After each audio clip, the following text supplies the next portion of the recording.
Welcome to Books of Our Time, brought to you by the Massachusetts School of Law and seen nationwide. Today we shall discuss again a wide-ranging book on World War II. It is entitled The Story of World War II and was written by Donald L. Miller, a professor of history at Lafayette College. Professor Miller's book covers the story of the war from beginning to end, often telling the story through dramatic excerpts from the writings and interviews of men and women who were in combat or covered it or were its victims or were frontline medics in the war. Professor Miller's intensely readable book is among the finest, most interesting works I can ever remember reading on the war. With me for the second of our two one-hour sessions on his book is Professor Donald Miller, and I am Lawrence R. Velvel, the Dean of the Massachusetts School of Law. Don, I thank you for being willing to go through two hours of this. And, I'm enjoying it. Yeah, well, I hope so. I hope so. I am too. I hope the audience is. Yeah. You don't want to hear hear all those clicks, as they say. Why don't we begin? Your book, much more than the original Commager book, because Commager didn't have access to all the same information for other reasons. Your book concentrates far more extensively on the Pacific War than Commager did. Let's begin this hour then by you explaining to us why the Japanese attacked Pearl Harbor. What did they hope to achieve? What were they attempting to clear the way for? And in what ways, believe it or not, did they actually fail in that attack on Pearl Harbor? Well, Japan's an island empire without the resources to support a major military establishment, and there was a feeling that they would be without the resources to feed their own people.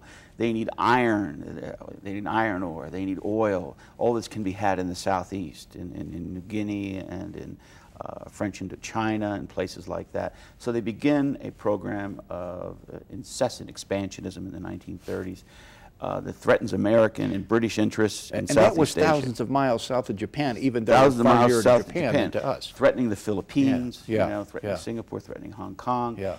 And then an audacious decision is arrived at to go to war with the United States to protect their flank, to allow them enough time by hitting Pearl Harbor and knocking out the American fleet and hopefully the carrier force. Stationed in Pearl Harbor, and to give them the time to consolidate their empire and perhaps win a victory or two in the Pacific and then go to the negotiating table and be able to hold on to some territories. There's the feeling that the United States is not prepared to fight a long, drawn-out war. There's a feeling in Japan, a stereotype that's rampant in Japan, that the Americans are soft and materialistic. And they also have an eye and a half, not just one eye on Germany.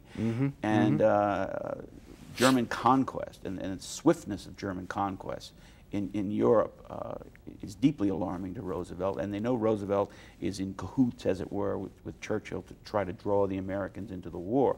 So they feel that the time is propitious to make this audacious strike, which they do at Pearl Harbor. What they failed to do is they failed to knock out the fuel reserves at Pearl Harbor, which would have forced the Americans to station their fleet back in California, perhaps at San Diego, and would have surrendered large parts of the Pacific and perhaps even put in jeopardy the Hawaiian Islands. So we would have been starting from 4,000 or 5,000 miles behind where we actually at least we had a lodgment now. And we had the carrier force, which was absent from Pearl Harbor that day, and we could win that following June a major naval victory at an island called Midway.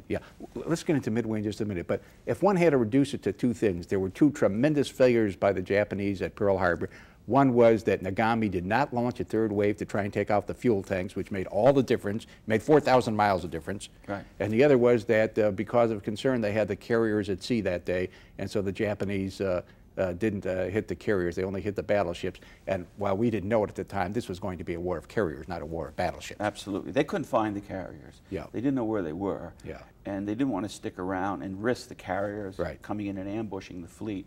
So Nagumo decides to pull out. Fushida, one of his air captains, wants another strike. He wants to finish off Pearl Harbor, as it were, and go after the submarine base there and go after the fuel reserves that we had there. Correct me if I'm wrong about this, but I find this Japanese misassessment of the American character, and for that matter, the British character.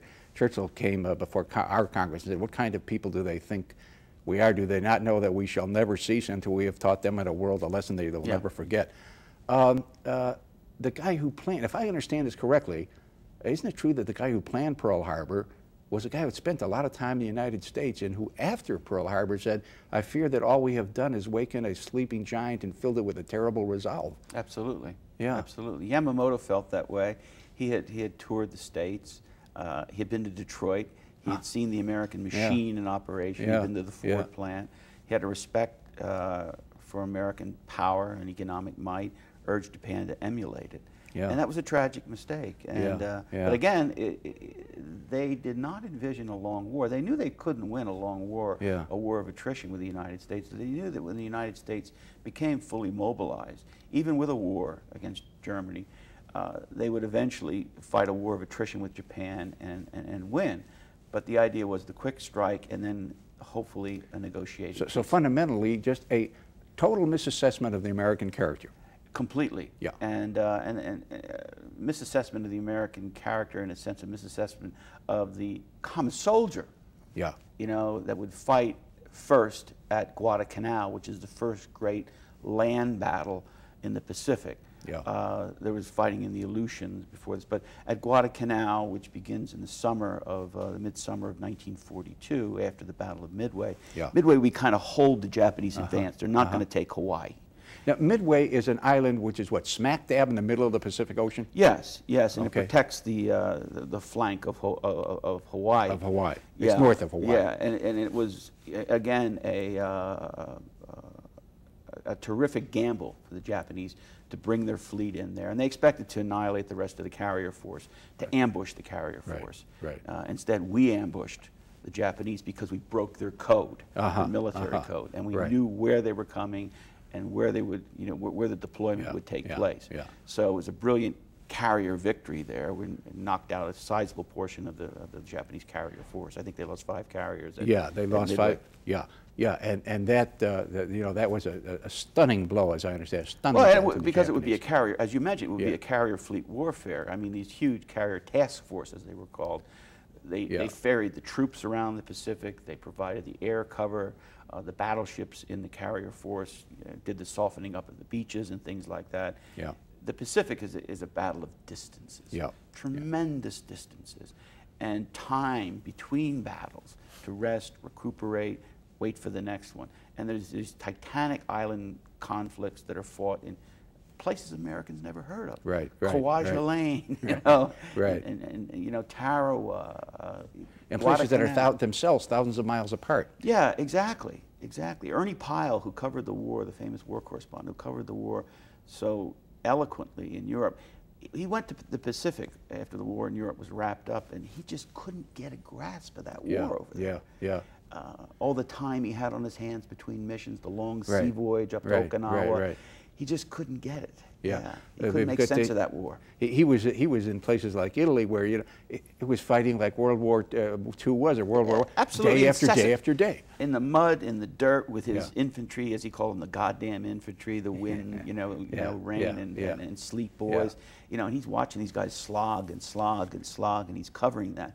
And the Pacific is a series of storm landings, where there's a long wait of preparation. The carrier force goes in there and they storm a small you know, archipelago or you know, much like war used to be before World War I introduced the concept of war every day, you know, 24/7, as we say today. Exactly. 24. You know, another thing about the Pacific War, which I grew up in the 40s and 50s, and I have had a very difficult time getting a handle on until really I read your book. The Pacific War was essentially 2 different wars. There was the Central Pacific War, and there was the Southern Pacific War. Tales from the South Pacific was about the Southern Pacific War. Great book by Michener. Great book. You know. Tell the audience, if you will, some of the names. What was the idea behind the existence of 2 wars by the United States out there? And what are some of the names associated with the one and some of the names associated with the other? Because we just tend to run all the names together. Well, it's actually fairly simple. The Navy wanted it to be their war. But they have a guy out there named Douglas MacArthur, and he wants it to be an Army war. And of course, MacArthur's in the Philippines when the Philippines are surprised. And MacArthur was actually, you know, in danger of being court-martialed and removed from office. You know, certain certain people wanted his head, like they got the heads of the generals. You mean because they caught the planes on the ground? Yeah, like Kimmel got it, and Short, the Army commander. Yeah, people don't know that his entire Air Force was caught on the ground by the Japanese. Ground, absolutely, with advance warning, much more advance warning, of course, than they had at Pearl Harbor. Yeah. And he's disgraced, and then he leaves the Philippines in a PT boat, and then it's ferried down to Australia, and then it's the long road back. He's going to plow through New Guinea and move the Army up the coast with a carrier force, a small carrier force, commanded by Admiral Halsey, to provide him with You mean small carriers or a smaller force? Smaller force of carriers, okay. and generally smaller carriers because of the shoals of New Guinea and things like that. It's very difficult to operate in there. And he had a good Air Force, too. A general by the name of Kenny provided the Air Force. And then he would also island hop. He would jump over heavily defended Japanese positions, establish an air base, and then move on and slog it out through New Guinea. And while that advance toward Tokyo, if you will, the road to Tokyo was taking place, there's a war in the Central Pacific, and the key character here is Chester Nimitz, who's commander-in-chief of all naval operations in the Pacific. And Nimitz is coming at Japan from Hawaii across the Central Pacific. It's like sort of straight west, so to speak. Straight west. Yeah. Taking, a series of the Gilberts, the Marianas, moving in closer, taking Saipan, basing planes there, Iwo Jima, Okinawa, which would be the base for the invasion of Kyushu, the southernmost of the Japanese islands. And at that point, a decision would have been made, and eventually was made, that, in a sense, there would be almost a dual command for the invasion of Japan. MacArthur would be in charge of the land forces and Nimitz of the naval Did we forces. actually have to fight 2 wars out there, or was this just a result of, I want to say inter-service rivalry, but in a sense it's not even that. It's MacArthur versus the Navy. It was inter-service rivalry, and it was a tremendous battle. It was a colossal battle of colossal egos. And MacArthur especially had, had the larger of the egos. And it was hard even for Roosevelt to handle, and Roosevelt always saw him as a potential political enemy. The Republicans were touting him for the presidency. And MacArthur kept saying, I'm taking fewer casualties than the Marines. They're getting slaughtered at places like Tarawa and Iwo Jima, and I'm taking fewer losses because I'm invading at night by surprise. I'm using careful air cover. I use a lot of artillery. The Army fought slower and used massed force. And the Marines came in and did these strike operations to take the entire island, almost suicidal landings and things like that. And proportion to the forces engaged, took a lot of casualties.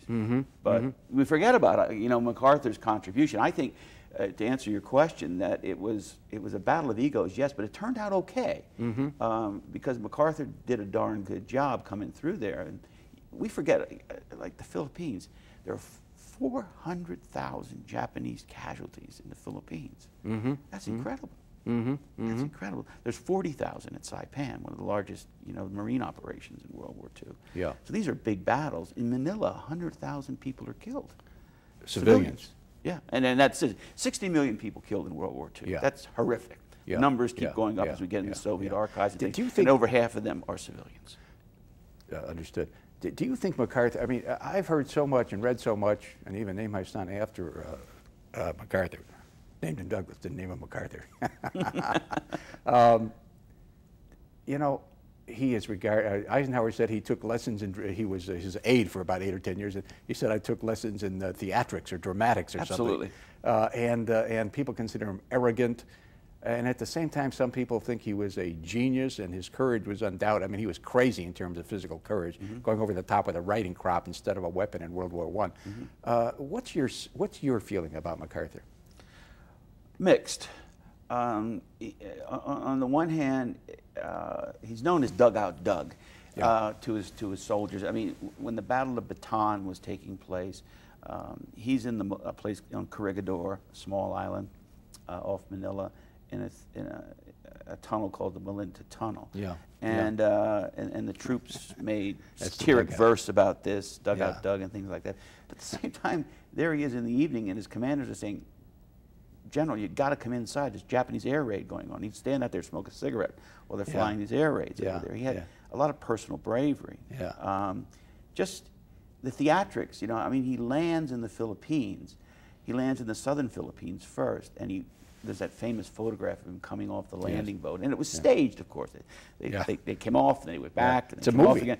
Yeah, it is. It's a movie. But at the same time, the general there, Yamashita, said that, you know, if he'd have known MacArthur was coming, he'd have killed him. Yeah, right, of course. He killed him right there. Of course. And he goes on a microphone there on the beach, and the theatrics are combined with the bravery. He's a man of genius, but at the same time, he's a fundamentally flawed human being. Yeah, yeah, yeah. You said in your book that mid-1942, you said May, but May, June, roughly that period, fundamentally was the change in the war, where the Allies went from the defensive, which of course Britain and Russia had been on themselves since 1940, when the Sitzkrieg became a real war.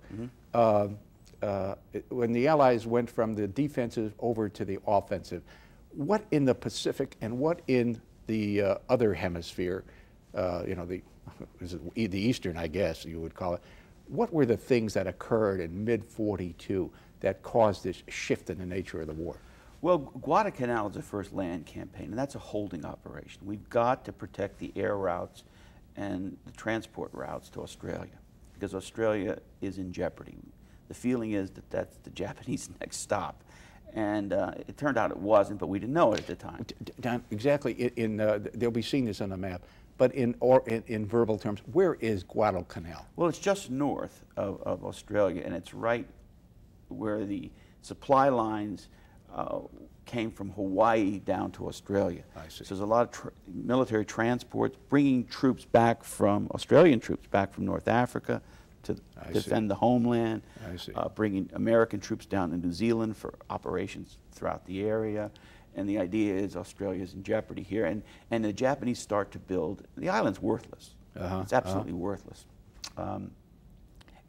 But the Japanese build an airstrip there. Yeah, yeah. Our intelligence gets wind of that, and we got to stop that. Yeah. So there's a Marine landing there. It surprised the Japanese. They only had a token force on Guadalcanal, but they built it up. Yeah. And it becomes one of the legendary battles of World War II because it's a battle of wills. And it's where the Pacific War takes on its character.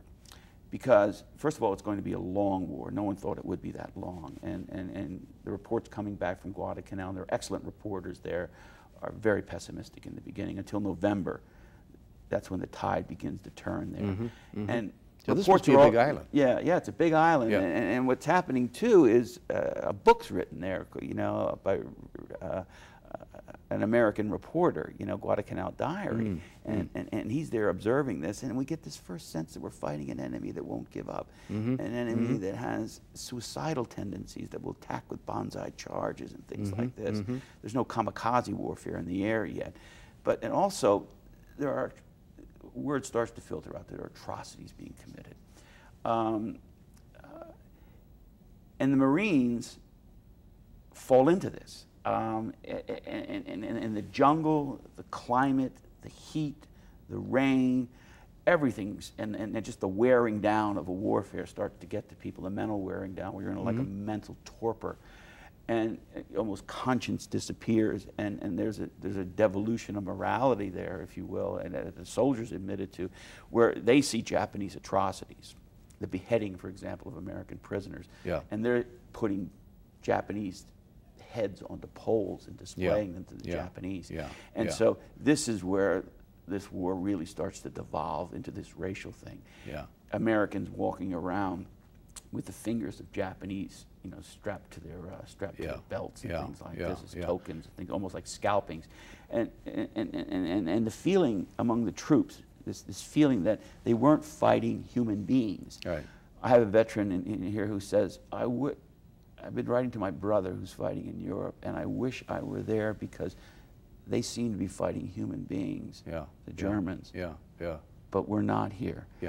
That in itself, you mentioned before that the Japanese soldiers had been inculcated either explicitly or it was, you know, part of the semiotics of the situation, the inherent meaning of this, to believe that the Americans were themselves less than human beings. Absolutely. And so the one thing fed on the other. And the Americans were taught the same thing. Marines were taught, for example, in basic training, that Japanese couldn't shoot straight because they had such thick glasses. the posters of the time. At the D-Day Museum, they have these very evocative posters that give you a sense of the racial nature of this war. And you see the Japanese portrayed with simian-like, with monkey-like characteristics.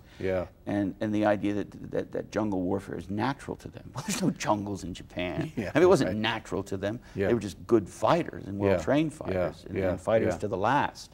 You know, there's a strain in American history now. We have to go to another one of these non-commercial commercials, but there's a strain in American history about the simian stuff, because after the Civil War, that's how they would portray African Americans. Absolutely. It's just terrible stuff that was going on.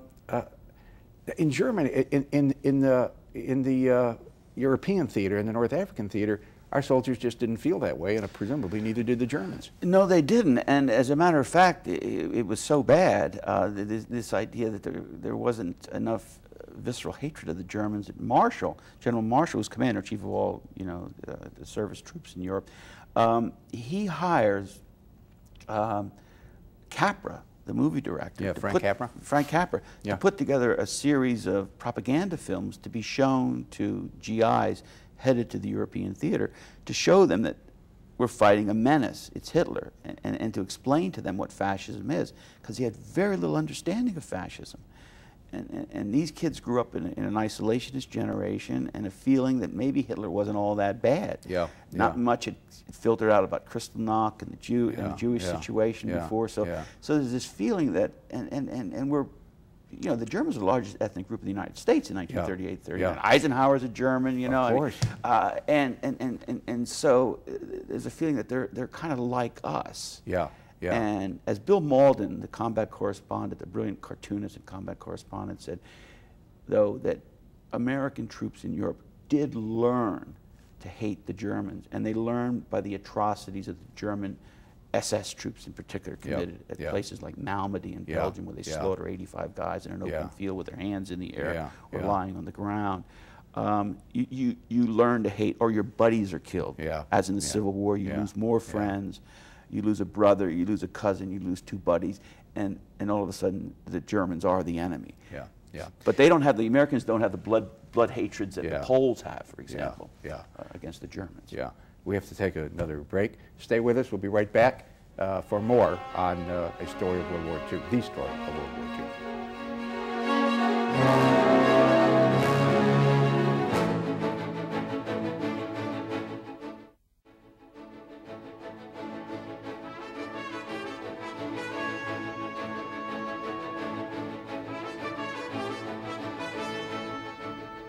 Welcome back.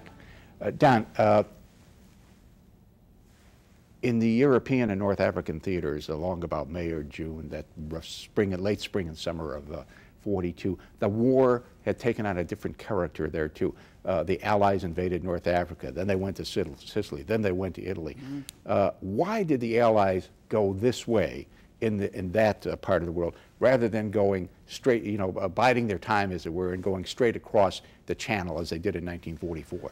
Well, Marshall was very impatient to go across the Channel, but the fact of the matter was we didn't have the power, we didn't have the military, we weren't built up to the point where an invasion, I think Churchill was right, where an invasion would have been successful. We were particularly short on landing vehicles, which were the key to the success in the Pacific, Higgins boat in the Pacific, as well as at Normandy. So the British at that point in the war have much more say than they would ever have in the war vis-a-vis Americans, okay? And Churchill's idea was he never wanted to fight a land campaign. The British are committed to aerial and naval warfare, and they have a smaller army than Germany, for example. And he wanted a land campaign that would have lodgment in northern Africa as a way of holding on to British possessions in the area and protecting oil interest in the Mideast, and coming up either through the Balkans or through, as they eventually did, through Sicily and Italy. Eisenhower was given command of the North African invasion and said the day he got command was the blackest hour of his life. He didn't want to fight in North Africa. He was a Marshall protege. He wanted to go straight in across the Channel. So they're pulling the reins on the Americans, as it were. And Stalin, of course, is screaming for a second front. And we're making the argument that there is a second front, even a third front. Italy's the second front, and the aerial war, which the Americans begin to engage in 1942. We basiate the Air Force in England and start to bomb the Reich, not Germany itself at first, but early into 43 we go across the Siegfried Line and into Germany and start that bombardment campaign. But that's a fundamental strategic decision. I mean, a lot of people question the whole Italian campaign. There are horrific casualties. The weather turned real bad in the winter. It wasn't sunny Italy. It was a viciously fought campaign in very, very tough terrain, a mountain campaign. Oh, you see where those mules mountains are as important as tanks. You see those mountains in Italy, and it's inconceivable that people, they fought a war all up and down these mountains on the whole peninsula. Yeah, right up the spine. And Napoleon always said, you know, you attack a boot from the top down into the boot. You don't go up the toe of the boot. And nobody wins Italy like that. Even Hannibal didn't win Italy like that. He went around into the top of the boot. Through the Pyrenees or somewhere, and Kesselring, the German commander in Italy, was a tough defensive fighter. He built a series of defensive lines straight across the peninsula, and we had to punch through those.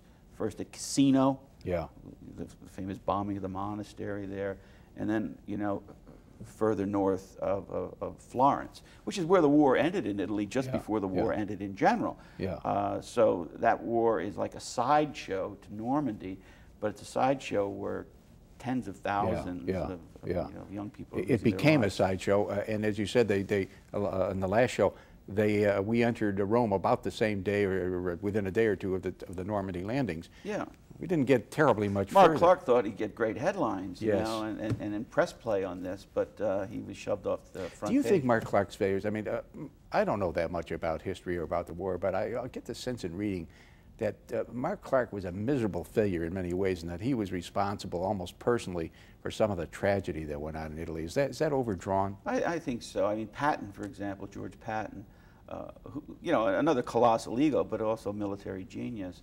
I mean, he pointed out in the when we first attacked, we first invaded Italy. That is the boot itself, not Sicily, at a place called Salerno, south of Rome. That I don't want to go into a long military explanation, but he said there's a fundamental flaw in the attack strategy, and others agreed, and Clark simply ignored it, and almost got his army rolled up on the beaches by Kesselring, and you know, we almost got pushed back into the sea there. And some of the famous, two of the famous episodes were Monte. Maybe you could talk just briefly about Monte Cassino and about Anzio, where the Germans had a gun, which I guess there was a railroad gun called Anzio Annie, and they used to pull it in a tunnel so we couldn't find it. It would shell the beaches from 50 miles away. Well, we were trapped on, you know, well, what happened in Anzio is we couldn't get across, we got across the Volturno River. Italy has not just these high mountains, but they have these swift-running rivers that run across the peninsula like this. And it makes it a very difficult country to take. And then you have this commanding edifice of Cassino. I mean, I was at Cassino 8 or 10 years ago, and I just couldn't believe that they could even try to take that fortress. It's this, you know, medieval monastery established by St. Benedict on the top of the mountain there. And the Allied, and it really was an Allied army, combined British, it was a true multiracial, mostly ethnic army there. And they tried to take the place. And eventually, when they stalled, they decided to do an end run and invade Anzio behind German lines, hopefully draw off German troops and allow the army to punch through at Cassino. We get hit hard on the beaches of Anzio, and the army gets pinned down for months there. So this was Churchill's plan, and it failed miserably. And then, of course, the Australians are trying to take the Mount, and they can't, and the New Zealanders can't take it, and then they call in the 15th Air Force, and they hit it with B-29 bombers and then light bombers, and bomb one of the great relics of Christianity. And front page news and a lot of questioning of this. I mean, Italy suffered horrendously in the war, not just militarily. Its people suffered enormously. You know, tens of thousands of women, as a result of starvation, turned to prostitution. ancient cities destroyed. You know, literally, it was like a bulldozer operation, just straight up the peninsula, destroying one small province, one small town after another. Yeah, you know, this is kind of called the American way of war ever since Grant used that, although he was also a tactical genius in many respects that people don't understand. But, you know, we do it with straight power. Straight power. Yeah. That's the American way. That the reporters wouldn't write what they were seeing or were preventing. No, Eric Severide was there, and he said, you know, there was self-censorship. He said, I could see the mistakes Clark was making, and I questioned myself why we're in this thing. Yeah. Why we just didn't get lodgment in southern Italy, one of the purposes of going in there was to build Air Force bases and establish what eventually became the 15th Air Force that bombed Ploiești in Romania, the oil facilities there that could bomb German targets, Reich targets in Hungary, in Australia. They were out of the range of 8th Air Force based in England. Once we had lodgment there and maybe took Rome, we didn't have to go further. Because you were hitting the German war machine. Yeah, in the mountains, you know, on their terrain, you know, fighting the kind of war they wanted to fight. Yeah. So Severide's questioning this. He said the reports just aren't going out. He once was going to give a broadcast, and they came into the booth and said, well, you can't talk about this war. Talk about the new miracle drug, penicillin. Yeah, yeah. And here, too, he, as a reporter, was exposed to the killing of prisoners by American troops. And he writes about it in his autobiography, but didn't write about it at the time. Well, why did we do that? Well, censorship is, you know, the military, you can see why they would do it, but I mean, why did our troops kill German prisoners? Well, that's this thing. I think, you know, war, in a sense, creates this moral callousness and this feeling that we lose these guys would have never, some of these guys never shot a rabbit, a hare, you know, in their backyard, you know, never owned a shotgun, never been in a plane. All of a sudden, they're bombing civilians or killing prisoners and things like that. And this is this devolution that takes place in warfare, and the erasure almost of the moral superego. And soldiers, and the survival instinct gets so high in a case like that. So you say, for example, you're in the Battle of the Bulge, and your commander says, we've taken 16 German prisoners. You take them through the forest at night, you know, and you take them back to headquarters, and you got to go 4 miles with them. And you're risking your life. And you could get ambushed. So sometimes commanders would give orders like this, knowing, let's say, the command headquarters is 3 miles behind the lines. They say, take these prisoners back to headquarters to be back in 10 minutes. That was the code. I knew people, Don, who said when they found SS guys, I knew people who said the commander would say, take them out and lose them.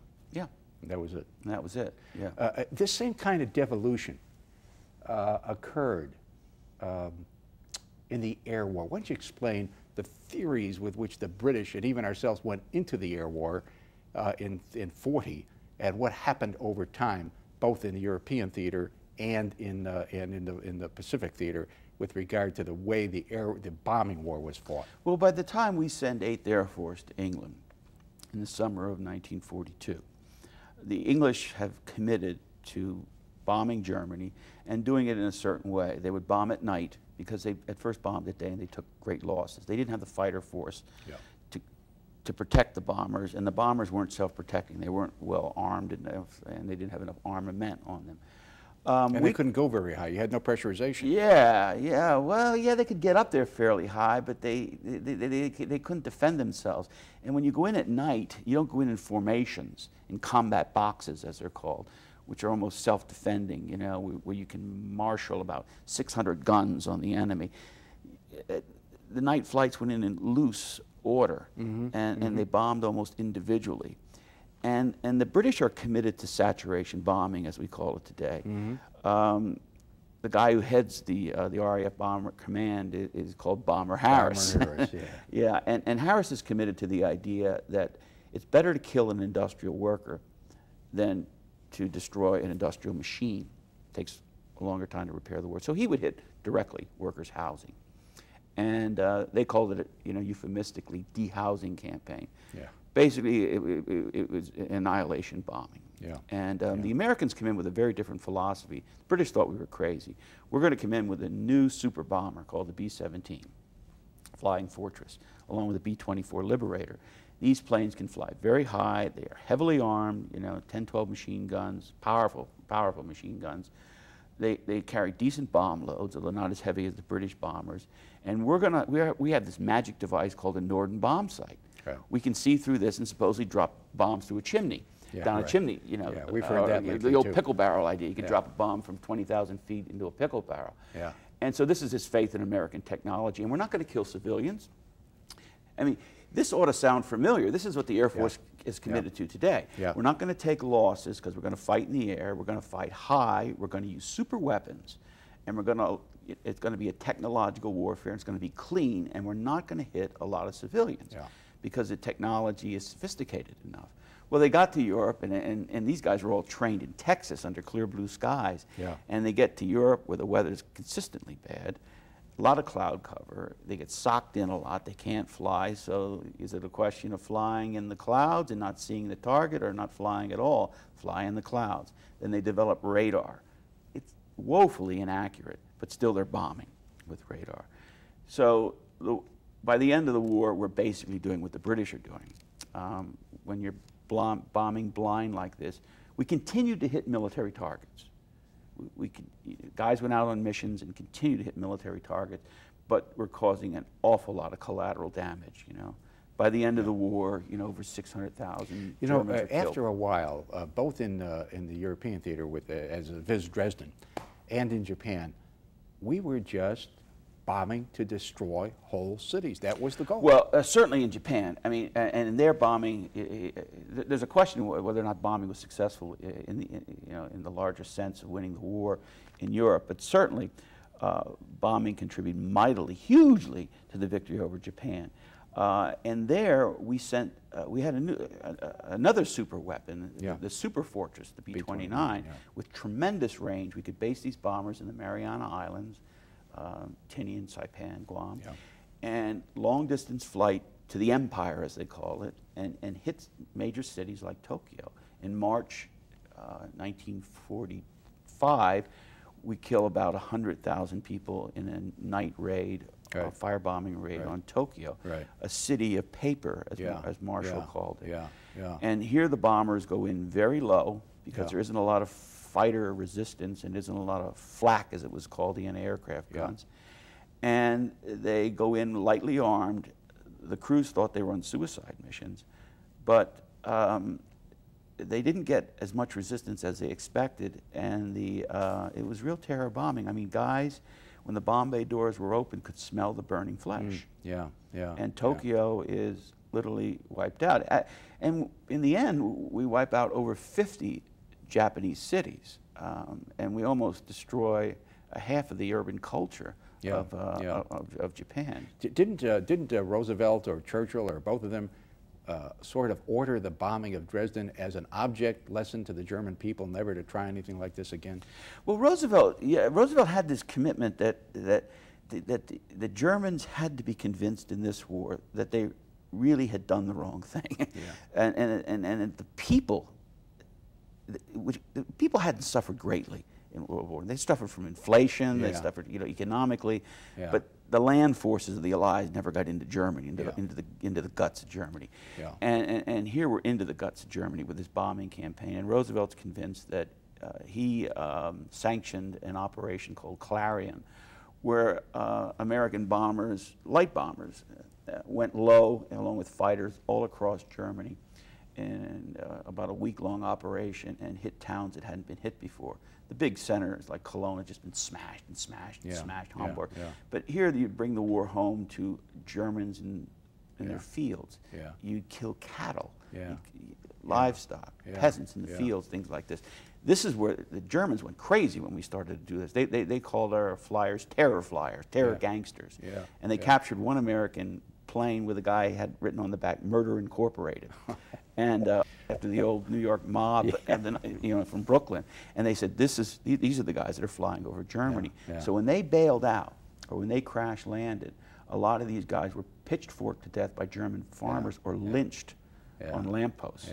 We have to take another break. Stay with us. We'll be back in just a moment for the concluding session on Don Miller's book about World War II.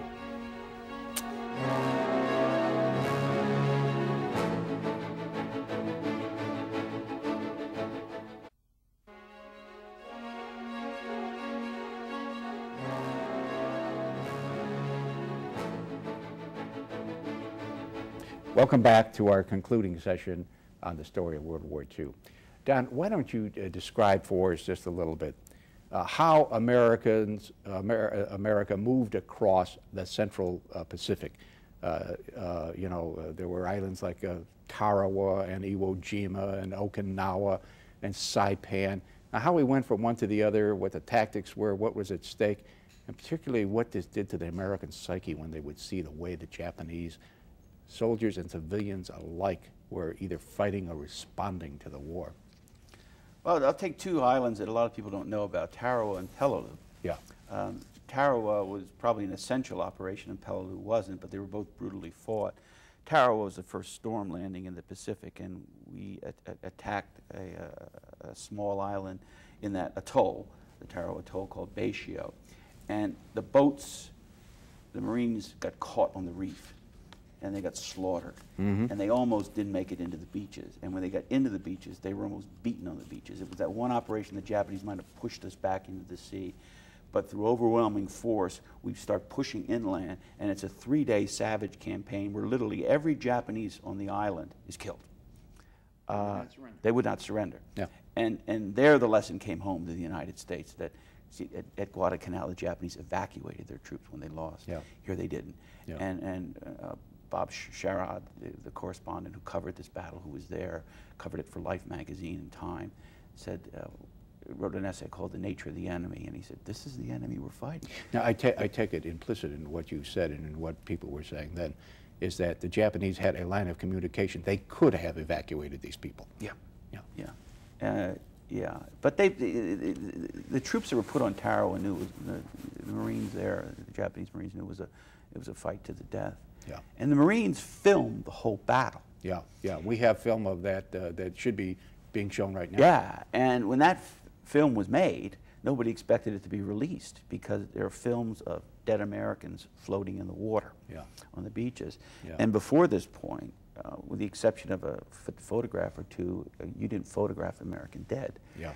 And when it came time to release or not release the picture, Roosevelt said no, and Bob Sherrod helped to talk him out of it and said, look, this is going to be a much longer war than you think, Mr. President. Yeah. Roosevelt had this idea, actually, that you could bombard. He said Iwo Jima. Why didn't we just bomb the island into the Stone Age? Yeah. Yeah. You hear a lot of that today, you know. Yeah. And yes, one of the generals he was talking to said, well, we did. But the Japanese went under Iwo Jima. They fought under. They were under Iwo Jima. We were on Iwo Jima. Yeah. Yeah. So these places had to be taken, you know, by troops, cave to cave, kind of like in Afghanistan. You've got to go in there and fight it like that. Yeah. You can only do so much from the air. Yeah. But Sherrod said, now you're fighting an enemy again, like in Afghanistan, that won't give up. Yeah. And that it's fighting suicidally. And now, about this time in the war, they're beginning to use kamikazes, where they're putting themselves in planes and suicide missions with only enough gas to get to the target and attacking small cities on the sea, i.e. aircraft carriers. Right. And trying to take as much. It's a blooding thing. It's a bleeding thing, you know. Try to take casualties, not win the victory. And maybe the Americans will give up. Maybe the Americans will pull out. Same kind of things going through bin Laden's mind. Maybe they'll pull out from Israel. Maybe we'll bring the war home to them. And then there's this fact that in the last year of the war, we lose 2/3 of our American boys. You know, of all the boys who fought in the war. Yeah. In the last, from D-Day in Europe, at the same time, you had the landing on Saipan in the same week. Yeah. Yeah. Then we start to get into the guts of the Japanese and German empires, and we're built up enough militarily to commit large numbers of troops for the first time. Yeah. And we do, and there's a slaughter in that last year. We took hair-raising casualties at Iwo Jima and Okinawa, the last two islands we take in the Pacific, and so it almost made the atomic bomb inevitable. When you walk through you put yourself in the shoes of the guys who are fighting the war, and you start to read the news reports, like Ernie Pyle saying, well, this thing could go to 47. And we all think 45, the war was over. Yeah. Why are they bombing near the end of the war? Somebody once said to me, why did they, I asked the guy actually, why'd you bomb Dresden so close to the end of the war? He was a gunner on a plane. He said, we didn't know the end of the war was going to end. We just fought the Battle of the Bulge and took enormous casualties. There's no sense of this thing 47 was the generally estimated time. And that was a general feeling. And then you're fighting an enemy that won't surrender. So tremendous pressure, I think, is put on. Truman puts the pressure on himself because only he knows about the weapon. But suppose, for example, after the war, we had invaded Japan and took tremendous casualties. We expected a lot of casualties. The United States government manufactured 500,000 Purple Hearts, which are given to wounded soldiers, for the campaign against Japan. I talked to a guy who loaded crosses, granite crosses that you put on the graves, and he said they loaded 3 shiploads of crosses in San Francisco to send over. I mean, I would have thought that had we had to invade Japan, you're probably looking at 10 million dead people.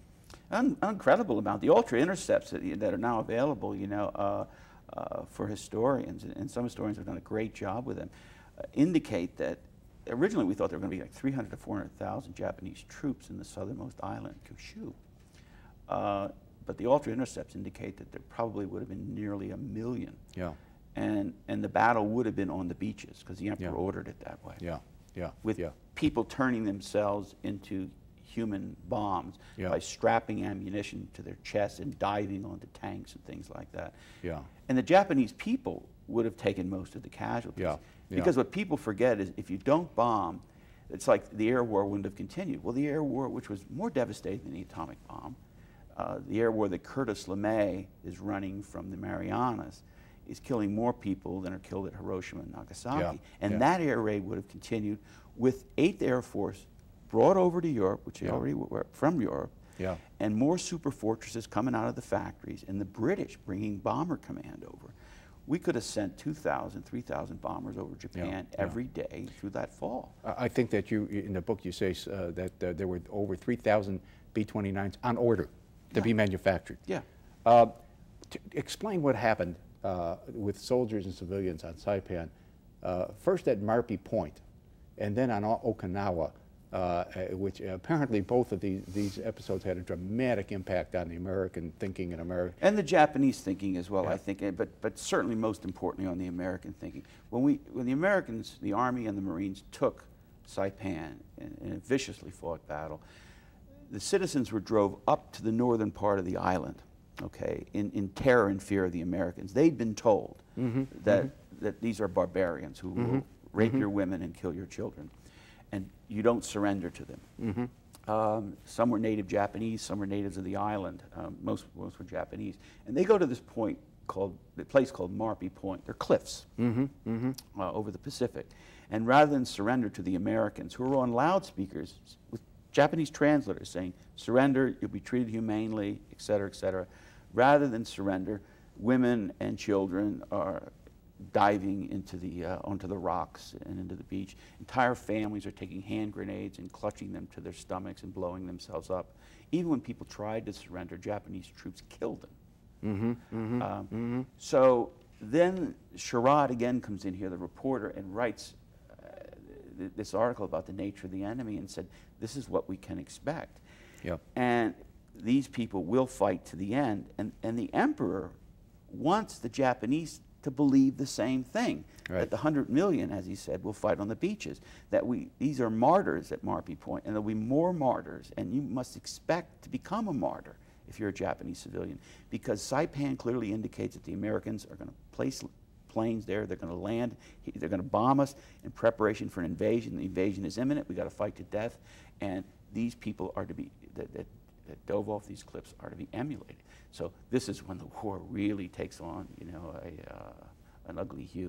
And it was the same, and if possible even worse at Okinawa, wasn't it? The Okinawans are not ethnic Japanese. They're not ethnic Japanese. Okinawa, I was talking to a kid who's in the service today, a friend of mine. He said one of the favorite places to get base today is Okinawa. The beaches are beautiful, the people are friendly, and they always were to Americans. And the Japanese considered them sub-citizens, you know, as it were, even though they were part of the Japanese Empire. But they suffered tremendously. You know, I mean, estimates are 100 to 150,000 civilians are killed at Okinawa in the slaughter. Okay. And I mean, these people who were not ethnic Japanese, they themselves were engaging in suicides and being killed by the Japanese soldiers. Because they were inculcated, especially the young people. I have interviews with some nurses, young nursing volunteers, who just said that they were told to surrender by the Americans, but they didn't surrender because of the indoctrination process they had gone through. They didn't want to be raped, tortured, and then eventually killed. They would rather take their own lives. And this, fundamentally, some of these battles in the Pacific, such as Saipan and then Iwo Jima, these were fundamentally for air bases from which to bomb the homelands, or in the case of Iwo Jima, so that crippled planes would have a place to land. There's a twofold thing that's happening here. They're air bases, and like Saipan, they're naval bases. Because there's an operation going on concomitantly here called Operation Starvation, and that's run by the Navy, and that's to cut off the shipping lanes from the empire that the Japanese had built, the economic empire in Java and French Indochina, and to cut those sea lanes and starve the Japanese out. Interesting, at the end of the war, Nimitz is against the atomic bomb. He thinks the Navy's going to win the war with blockade.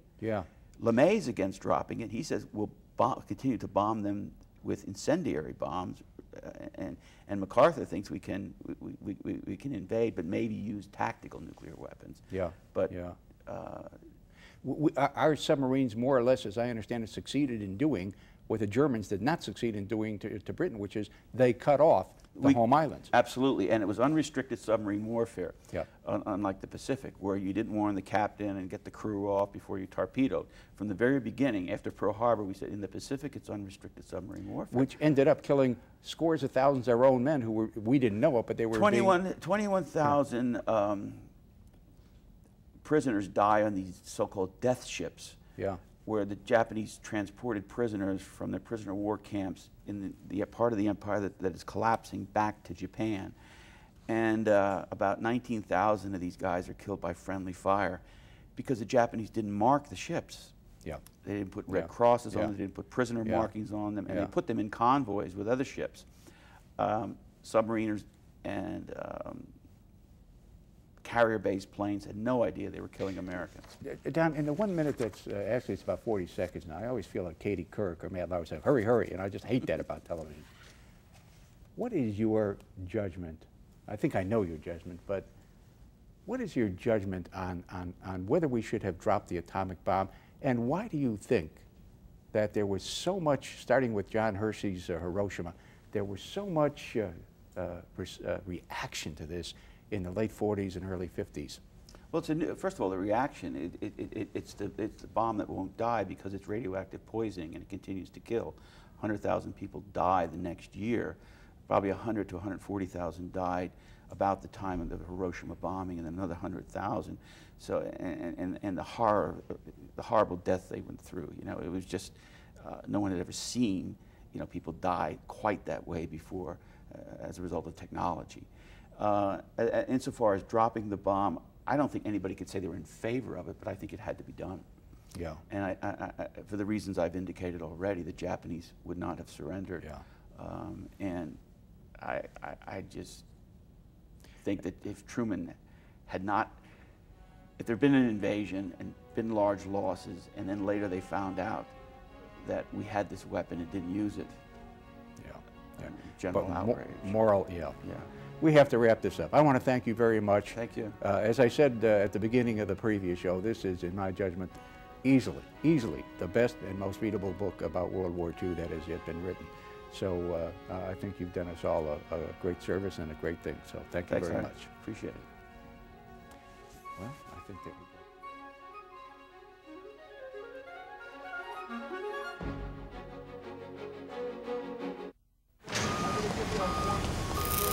Morgan! Morgan here.